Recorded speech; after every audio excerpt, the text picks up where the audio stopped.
논술로 만나는 우리 역사 17권. 조선시대에는 어떻게 공부했을까?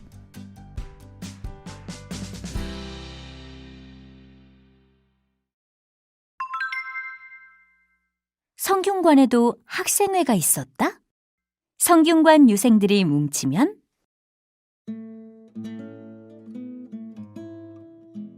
시간은 빠르게 흘러갔습니다. 도대체 무슨 시험이 이렇게 많아? 그러게 말일세.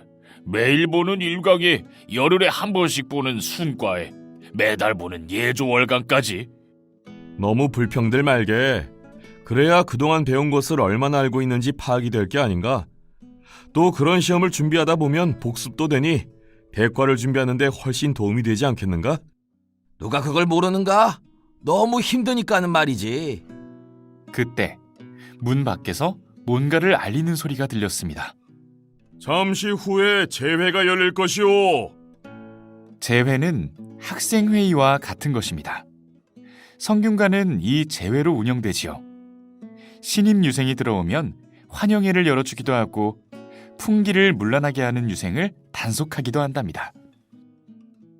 저와 현복도 책을 덮고 제회에 참석하기 위해 방을 나섰습니다. 지금 조정의 분위기가 심상치 않습니다. 전하께서 도성 안에 불당을 지으실 모양입니다. 그것이 사실이라면 참으로 큰일 아닙니까?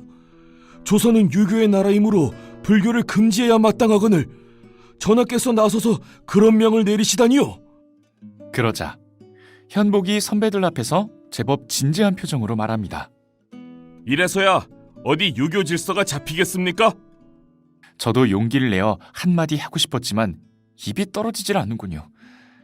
우물쭈물하고 있는 사이 저쪽에서 선배 유생이 걱정스러운 표정으로 이야기합니다. 벌써 사간원에서 여러 번 간하였으나 듣지 않으셨다고 합니다. 전하께서는 어찌 신하들의 충성스러운 말에 귀를 닫으신단 말입니까?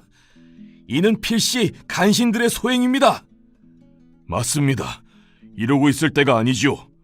우리 유생들이 한마음으로 상소를 올려 전하의 밝은 지혜가 만천하에 드러나도록 합시다. 상소는 임금이나 조정에서 잘못을 하면 그것을 지적하고 바르게 고칠 수 있도록 글로 써서 올리는 것입니다. 조정에서 잘못을 하면 우리 성균관 유생들도 상소를 올린다고 합니다. 잠시 후 우리는 상소문을 들고 대궐로 향했습니다. 잘 돼야 할 텐데 조금 떨립니다.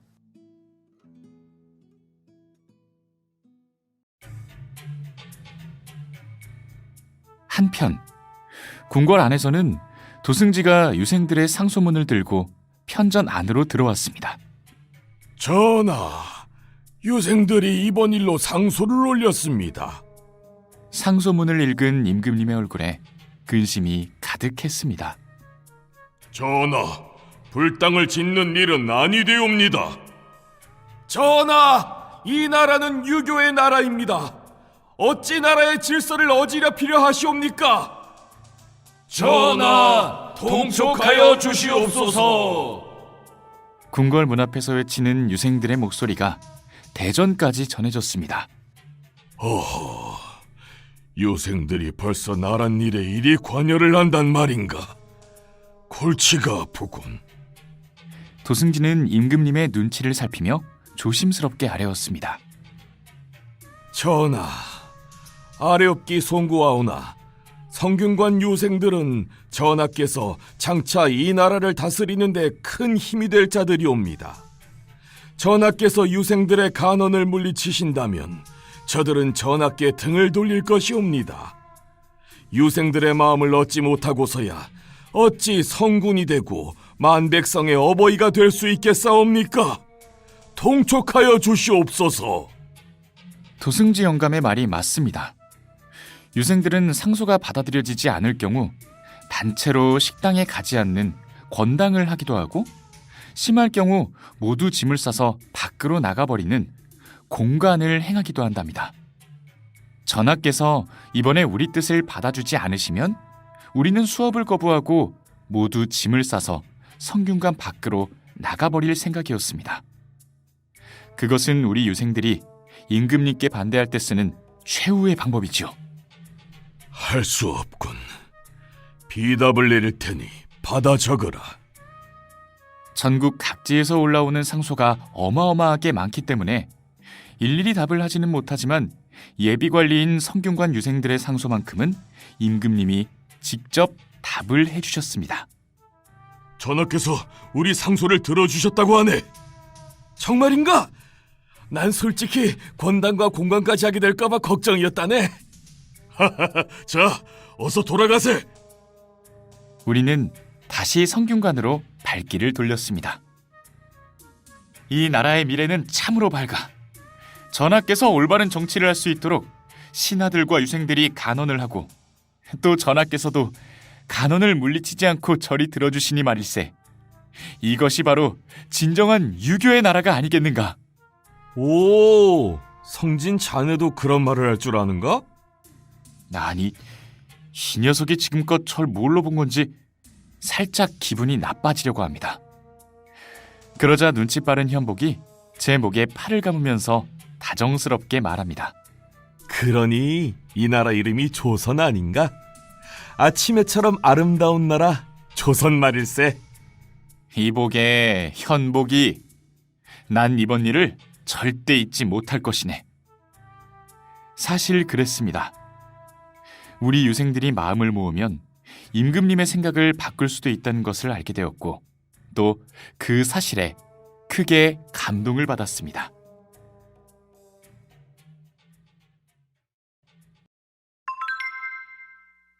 과거 응시보다 효도가 더 중요했다고?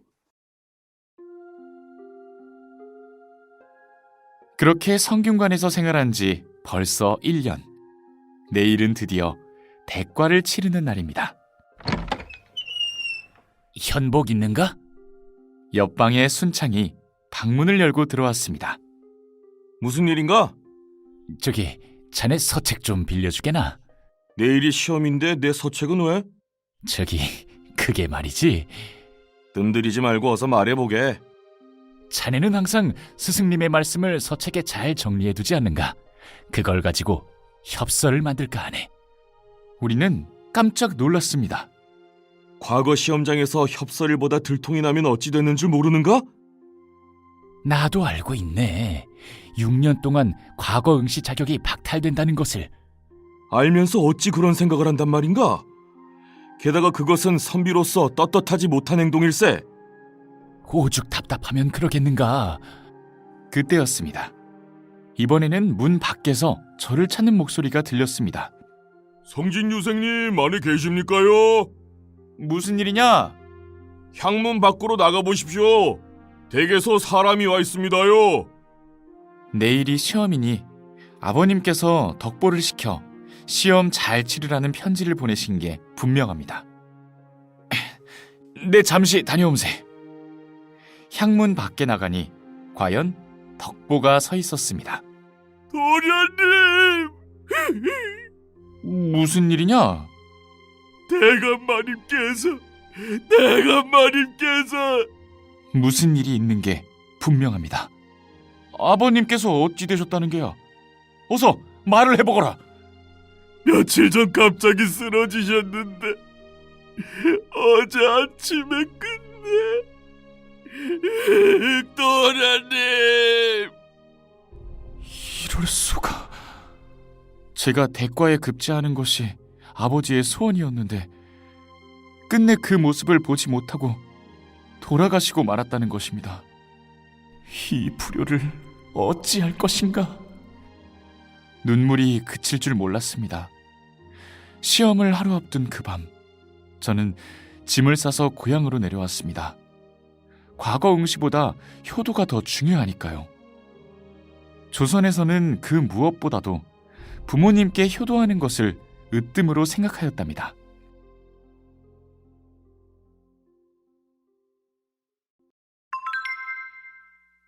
서원은 또 어떤 곳?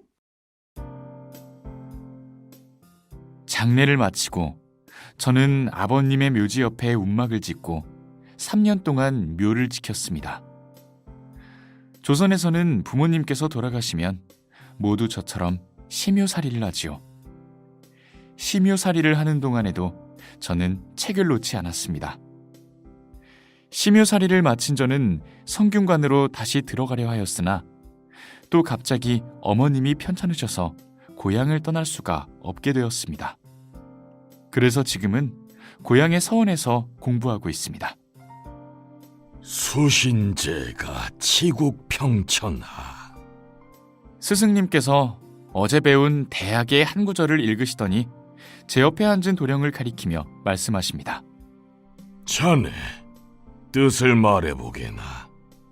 예, 수신은 스스로 몸과 마음을 바르게 닦는다는 뜻이고 제가는 가정을 편안하게 한다는 뜻입니다. 또 치국은 나라를 다스림, 평천하는 온 세상을 평화롭게 한다는 뜻입니다. 그러니까 이 말은 내 몸과 마음이 바르면 가정이 편안해지고 가정이 편안해지면 나라가 잘 다스려지고 나라가 잘 다스려지면 온 세상이 평화로워진다는 뜻입니다. 스승님은 만족스러운 듯이 고개를 끄덕이시고는 모두에게 말씀하십니다. 또한 세상을 평화롭게 하려면 먼저 나라를 잘 다스리려면 먼저 가정을 편안하게 하려면 먼저 스스로 몸가짐을 바르게 해야 한다는 뜻이니라. 선비는 항상 수신을 가슴 깊이 새기고 자신을 바르게 닦고 또 닦아야 할 것이다. 알겠느냐? 예, 스승님. 이로써 복습 시간이 끝났습니다. 자, 오늘은 논어를 읽을 것이다. 첫 구절부터 함께 읽고 뜻풀이를 해보거라. 우리는 모두 입을 맞추어 논어를 읽어나갔습니다. 자왈 하기 시습지면 부력열호와. 공자님께서 말씀하시길 배우고 때때로 배운 것을 익히면 어찌 기쁘지 않겠는가. 유붕이 자원당매면 부력락호와. 친구가 멀리서 나를 찾아와 주면 또한 기쁘지 않겠는가. 인부지이 불온이면 부력군자호와. 사람들이 알아주지 않더라도 서운해하지 않는다면 그것이 군자가 아니겠는가.